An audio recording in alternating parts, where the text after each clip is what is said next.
Hey, good afternoon. This is Coach Bill with Weight Loss Made Easy. Hope everybody's having a great afternoon so far. This is Friday. Guys, today we're going to talk about intermittent fasting and a ketogenic diet and how it controls hunger. That seems to be a big issue out there. A lot of people have disbelief that intermittent fasting or a ketogenic diet, or if you combine them two, they don't quite understand how they can control hunger or control the hunger waves, because they obviously they don't understand hormones and how hormones work. And so I was hoping that I could explain the reason why, when people actually do these two protocols or these two lifestyles, and why they don't feel hungry after they've been doing it for a while. Now, guys, there's a right way and a wrong way to do intermittent fasting and combining it with a ketogenic diet. It's a lot of people out there that have failed, that have tried both of these, is because basically they don't have the right information, they don't have the right guidance, and they're basically doing it wrong, because science has already proved that it does work. It not only works to help with many disease models because of the health benefits, but it's also going to help with losing weight. But before I get into this, guys, I want you guys to, the Facebook people out there, when this is over, go ahead and go to my YouTube channel, type in Bill Mabry, subscribe to it, hit that bell, and you're going to get some new YouTubes or some new videos. Also, those of you that are watching me on YouTube, hit the bell. You'll get some videos also. But let's get back to this, guys. So let's get back to how can intermittent fasting and a ketogenic diet suppress hunger waves. And so I'm going to give you a little bit of science behind this, so it's not just coming from me. We've been doing this for a long time, so obviously we've seen a lot of people who have depressed their hunger waves, and they do say that they're not hungry when it's time for them to have their meal because they're doing it right. But the statement, basically, a lot of people say it's actually a myth that when you do an intermittent fasting or a ketogenic diet, you're going to actually go into what they call starvation mode. And most people that say this don't understand there's two types of starvation modes. First one obviously is controlled, and that's what time eating is. The second one is involuntarily, or you're forced to starve. That's the second one. That's the one you don't want to be in. That's the bad one. The other myth that people seem to play on a lot is that when you're doing intermittent fasting, along with a true ketogenic diet. Now let me explain to you what I mean by a true ketogenic diet. You're doing 80% good fat. You're doing 15% low protein. I'm not telling you high protein. I'm saying 15% low protein and 5% low carbs, and your carbs are coming from vegetables. That's where they're coming from. That's a true ketogenic diet. Well, the myth out there is that by going on this type of lifestyle, you're going to lose lean muscle. For those of you that are exercising, or those of you that are in some kind of a performance sport, that this way of life is you're going to lose lean muscle and endurance. Well, that's not true. And science have been showing that being not true for a long time now. There's plenty of if you go on Google Scholar and look up some of the research, it'll explain to you guys that it's actually being on this type of lifestyle is going to stimulate lean muscle. And we've experienced that ourselves. So what I'm going to do, guys, I'm just going to cover 4 points or 4 reasons how intermittent fasting, a ketogenic diet, actually does curb hunger waves, or does curb your cravings for sugars or starches. And so the first one, and I'm going a little high tech here. And so the first one is obviously going to be about the ketogenic diet, because ketogenic diet is a high fat diet. And so that's going to be the first one we're going to touch on. So it's called a ketogenic diet. I really like to call it an anti-inflammatory diet. But what's unique about this is when you've switched over to burning fat, in other words, what you're doing is you're lessening the amount of carbohydrates you're taking in at each meal, and you're increasing the amount of good fats at each meal. Well, what happens is the fats release something called a CKK. Now, I'm not good at pronouncing these scientific names, so I'm going to spell it to you guys so you guys can write this down and check this out yourself. So this is the CKK is, I'm going to spell it. It's going to be CHOLECYSTOKININ. What CKK is, it's a stimulant that tells the body to start the digestive tract or the digestive process. It stimulates the gallbladder to secrete bile, and it also stimulates the liver to secrete bile also, or to secrete the bile also. It kickstarts the digestive enzymes as well. So CKK activates the digestive tract, basically is what it's doing. And it's activating the bile from the gallbladder and the liver because it's a higher fat. It's higher fat. Well, what's unique about this is that by doing this, it's keeping the food obviously in one place. Okay, so obviously by keeping it in one place, secreting the bile to help digest the food, that you're going to feel a little fuller. You won't be as hungry. But what's amazing about this CKK, and what's amazing about this process, and what's amazing about the fat, is that it's when it's releasing, when the CCK is released, it's actually telling the brain not to eat. Okay, so there's the one thing it does. It's when the CCK is released, because of the higher fat, it's telling the brain not to eat. Okay, so it's controlling your appetite, and that's exactly what we're looking for. Okay, so CCK is the first thing that happens. The next thing is, and you guys have heard me talk about this before, is that the object of losing the body fat or the belly fat is to control your hormones that are causing you to have an appetite, or that are causing you to store that fat. That's the whole object, right? Is to control that.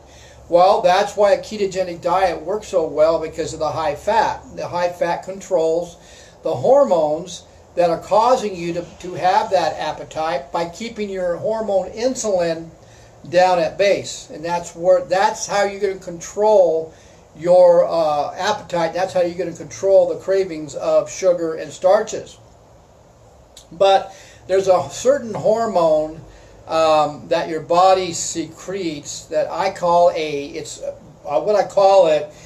a time-eating hormone. Those of you that have been eating say you're eating 3 meals a day, and you're eating at certain times a day. Say you have your breakfast at 9, you have your lunch at 12 or 1 o'clock, you have dinner at 5 or 6, or what about if you have a snack at 3? Okay, so you've been doing that for years and years and years. Well, the hormone I'm talking about is called ghrelin, and I call it it's a time clock. It tells you when it's time to eat. And so when you wake up in the morning and you're getting yourself ready to go to work or wherever you're going, what's happening is that normally you're having a meal at 9 o'clock. So when it gets close to 9 o'clock, you get that hunger wave. You get what you think is the growling in the stomach, which is saying to you, okay, it's time to eat. Well, that's not what that growling means. That's a whole different video I did in the past, but the growling in your stomach is not due because you're hungry. It's a whole different thing. But your time clock is secreting ghrelin, which is telling your brain that it's time to eat. So you have a meal.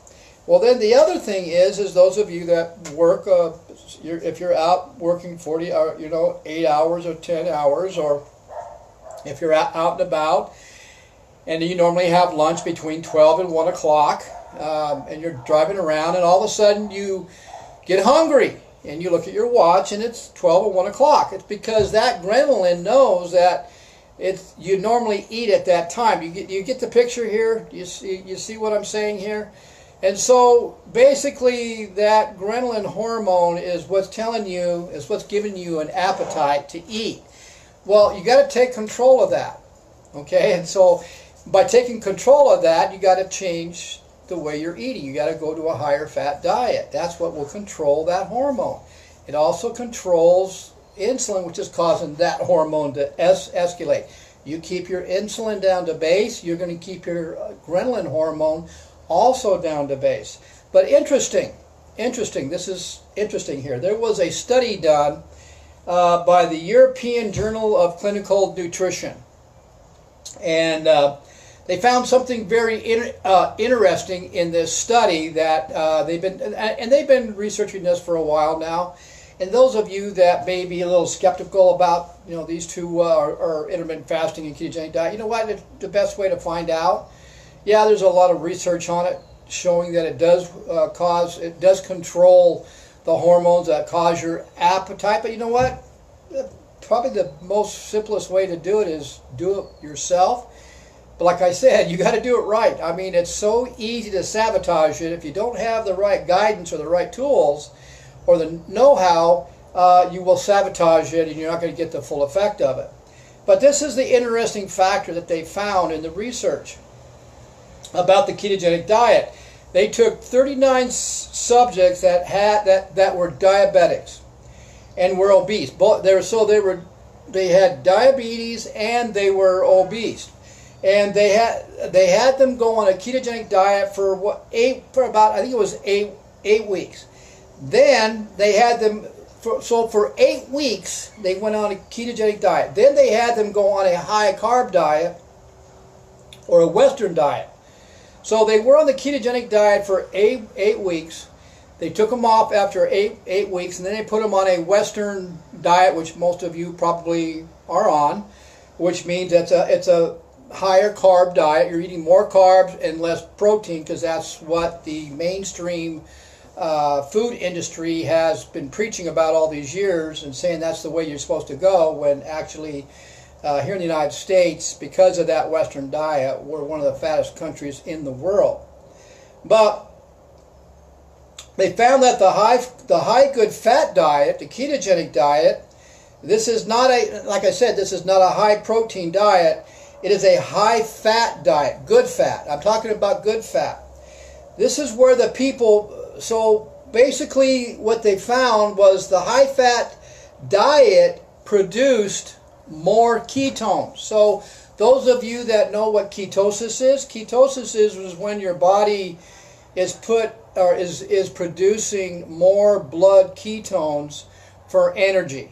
Okay, so when you've depleted your liver completely of all the glycogen or glucose, the body cannot use the glycogen or glucose anymore for energy because there's no more left, obviously. So the body's not stupid. It's going to switch over to what? Your belly fat, the fat you want to get off anyway. And so the liver is, so the belly fat is going to go to the liver, and then now the liver is going to produce, because it's fat, is going to produce blood ketones. Okay, that is what, then the body is going to use those blood ketones as energy. And, science is calling this blood ketones rocket fuel. That's why people, when they're doing it right, when they're doing the ketogenic diet right, and they're actually producing blood ketones, that's why so many of them say that their energy level pops way up high. Okay, and so blood ketones, when you're producing them, because they are elevated, kept that hormone ghrelin down at base. So I'll say it again. You've switched from burning glucose or glycogen for energy as your main source because you ran out. You're eating a low carb diet. Now your body needs energy to operate, so it's going to the belly fat, all that fat around your belly or your hips or your butt. So the body needs something to run for the rest of the day, so it's going to take the fat from there, put it in the liver, and that fat is then converted into blood ketones. And when you convert the blood ketones, what are you doing? You are cutting back, or you're lowering the ghrelin. Now remember what I said, the ghrelin hormone is actually giving you the appetite or the cravings that you have. Well, by the ketones, not only is lowering your ghrelin, your hormone, which is causing you to be hungry, it's also controlling insulin, which is known to store fat, is a hormone to store fat. So you get a double whammy there. Now this is research. This isn't me. Excuse me. So after 8 weeks of being on a ketogenic diet, they noticed that. Then they put the same subject on a Western diet, a higher carb diet, which most of you are doing. And come to find out, when they did that, it reinduced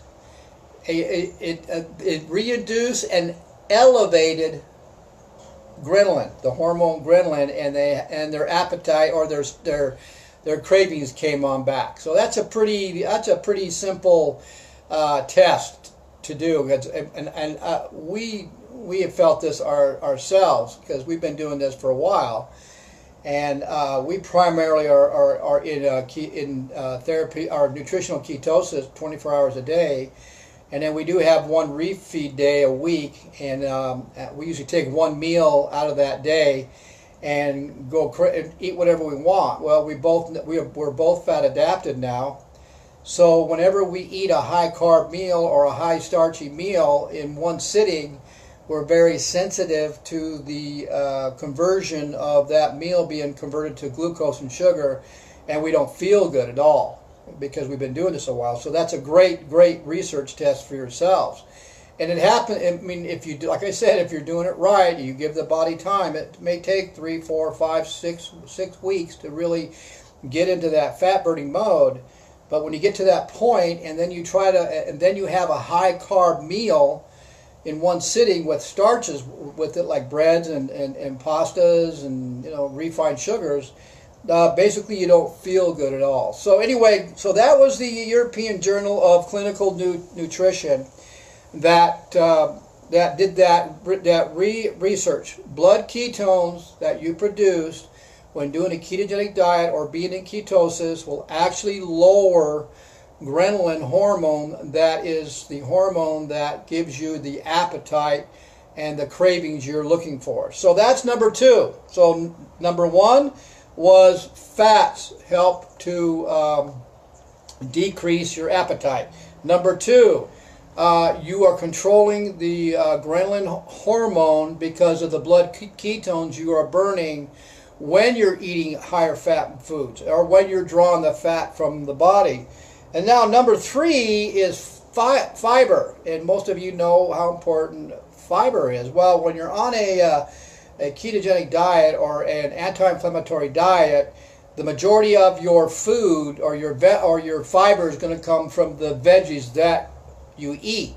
Now I have a 90-day online personal coaching program where I include recipes and pictures and explanations about different foods and the higher, I have in that recipe section, I do list higher fiber foods that you do need to be eating while you're going through this. But those of you that are not sure what fiber does, it actually makes you, fiber will produce something that they call PYY. Okay, so most of you haven't heard of this. I personally learned about this probably 3 or 4 years ago from a doctor who's been helping his patients with type 2 diabetes and obesity for the last 11 years. He learned that the old Western treatment of type 2 diabetes doesn't work. The medication that they're giving these people to lower their blood sugar is causing more harm than good over time, because you got side effects like kidney failures, liver, all that stuff. But he's put his clients on these protocols now for the last 11 years, and now he has actually written books about it because of his success rate with reversing type 2 diabetes. That's right, I said it. You can reverse type 2 diabetes if you have the guidance and the right tools and the patience. You will reverse it. And most of type 2 diabetes right now in the United States, in young and old, is an epidemic. But anyway, let me talk about fiber and how it produces something called a PYY. So these foods fiber will sit in your gut a little longer, and while it's sitting in the gut, it actually ferments. Now, those of you know what fermented food is and how important fermented food is, especially us. We do preach a lot about kefir, but it ferments, and during that fermentation process, it will produce what they call PYY, which is telling the brain you are not hungry. Okay, so we have at the very beginning, we have fats that help produce CCK, which is telling the brain you're not hungry.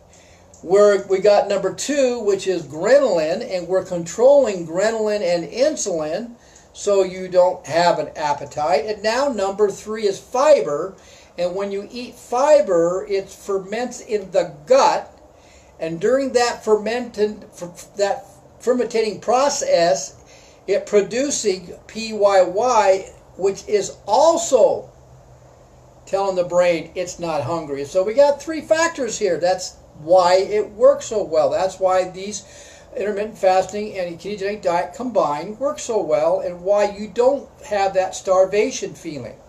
Okay, but now, those of you that want to know more about PYY and how this all works, Dr. Jason Fung, F-U-N-G, if you go on Amazon, get his book.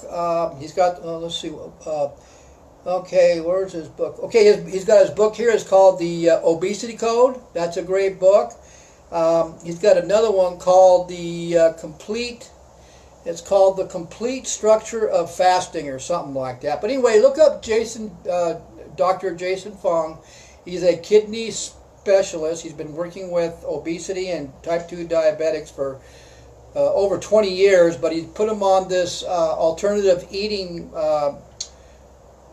platform for the last 11 years, and now he's teaching other doctors what he's learned and what his patients have gone through. And matter of fact, there's other doctors out there that have jumped on board because, like I said, type 2 diabetes, your blood sugar's high. Blood tests don't lie. You put yourself on these 2 protocols, you do them right, and the blood test is going to prove it. And we're working with some now and seeing some phenomenal results and lowering the blood sugar. It's pretty simple. You just got to change your way of life, and you got to want to become healthy. So number 3 was fiber. Number 4, guys probably know this, protein. Now, protein takes longer to digest in the gut, so it's going to sit there longer.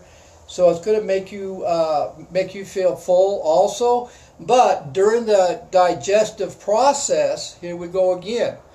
During the digestive process, of protein, you're actually stimulating PYY again, which is telling your brain not to eat. Now, you got to control the amount of protein that you're going to eat per serving, or per setting. Try to keep it to about 4.5 to 6 ounces, because you don't want to eat too much. But there's been a lot of controversy about eating too much protein per sitting, or eating too much protein per day because it is hard to digest, and it's hard on the kidneys also. But there's a fine line there, and for you have to kind of play with it a little bit. That a half a gram per pound. For me, I'm 175 pounds, so I'm probably eating about 90 grams a day. Sometimes I go higher because I train hard and I want to put on more lean muscle. So I will go higher on the protein per day.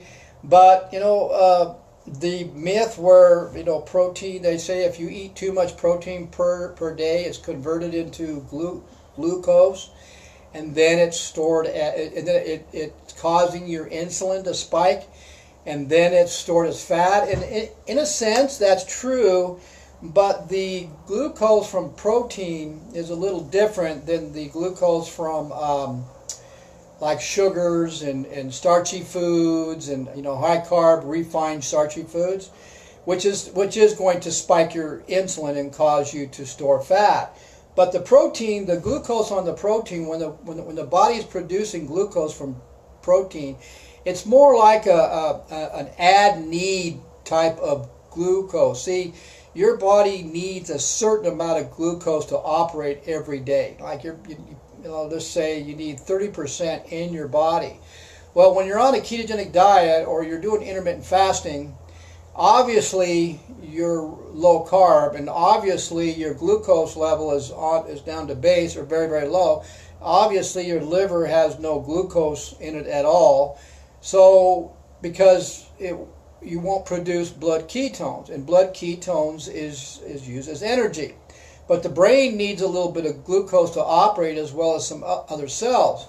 So if you're this is the other myth. If you continually are on this lifestyle, then people say you're going to deplete your your glucose levels to a point where you can't operate, and that's just not true. The body is not that stupid. I mean, it's pretty obvious because look at your ancestors.